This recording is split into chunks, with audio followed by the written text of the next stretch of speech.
ദൃശ്യം 3 മൂന്നാം ദിവസമായപ്പോൾ തന്നെ 100 കോടി കവർ ചെയ്യുന്ന സിനിമയായിട്ട് മാറി.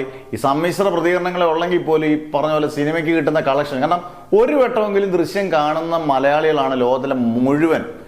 ആ രീതി നോക്കുകയാണെങ്കിൽ ദൃശ്യം എല്ലാ സർവകലാ റെക്കോർഡും കഴിഞ്ഞ് ലോകയുടെ റെക്കോർഡും കഴിഞ്ഞ് 300 കോടിയും കവർ ചെയ്യാനുള്ള എല്ലാ സ്കോപ്പും വളരെയധികം ചാൻസ് ഉണ്ട്. കാരണം അടുത്ത ആഴ്ച GCCയിലൊക്കെ മിക്കവാറും ദിവസങ്ങളൊക്കെ അവധിയാണ്, അടിപൊളിയായിട്ട് കളക്ഷൻ നേടാം. പക്ഷേ ഇന്നലത്തെ കളക്ഷൻ ഒരു തള്ളിമറിക്കുന്ന ഒരു കളക്ഷൻ യഥാർത്ഥത്തിൽ പനോരമ സ്റ്റുഡിയോസ് ഒന്ന് ഇറക്കി. കാരണം നമുക്ക് ഇപ്പോഴത്തെ രീതിയിൽ 2020 മുമ്പേ മമ്മൂട്ടിയുടെ കളക്ഷൻ ആയാലും മോഹൻലാൽ സിനിമയുടെ കളക്ഷനും ഒക്കെ ഒരുപാട് തള്ളിയിട്ടുണ്ട് അങ്ങോട്ടും ഇങ്ങോട്ടും ഒക്കെ.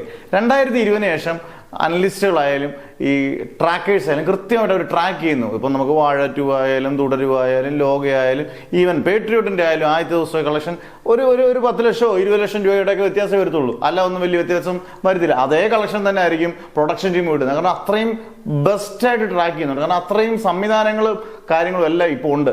പക്ഷേ ആദ്യത്തെ ദിവസത്തെ കളക്ഷൻ 43 കോടി രൂപ 43 കോടി 50 ലക്ഷം രൂപയായിരുന്നു എൻ്റെ ഫുൾ കളക്ഷൻ, അതായത് വേൾഡ് വൈഡ് കളക്ഷൻ.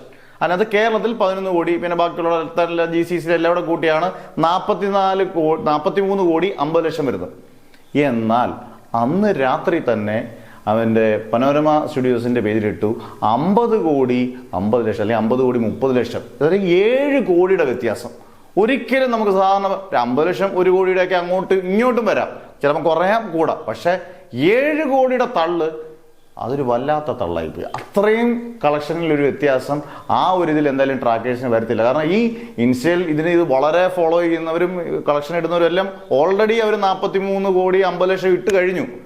അവർക്ക് പോലും നാണക്കേടായിപ്പോ എന്നുള്ള, എല്ലാവർക്കും നാണക്കേടുണ്ടായ ഒരു സംഭവമാണ്. കാരണം ഈ പടത്തിന് ഗംഭീര കളക്ഷൻ അല്ലേ വരുന്നത്, പിന്നെ ഇതിന്റെ തള്ളേണ്ട ആവശ്യമില്ലല്ലോ.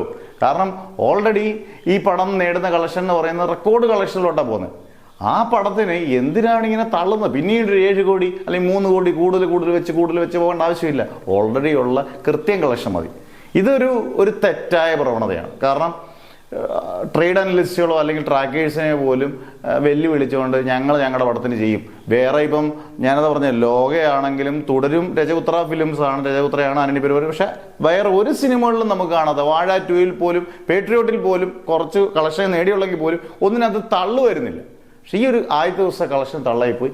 ഇനി ഇത് നമ്മൾ പ്രതീക്ഷിക്കുന്നില്ല ഇങ്ങനെ തള്ളി കളക്ഷൻ കൊണ്ടുവന്ന്, അല്ലാതെ തന്നെ റെക്കോർഡ് വീഴ്ത്തുമെന്ന് തന്നെയാണ് നമ്മൾ 100% പ്രതീക്ഷിക്കുന്നത് ദൃശ്യം 3.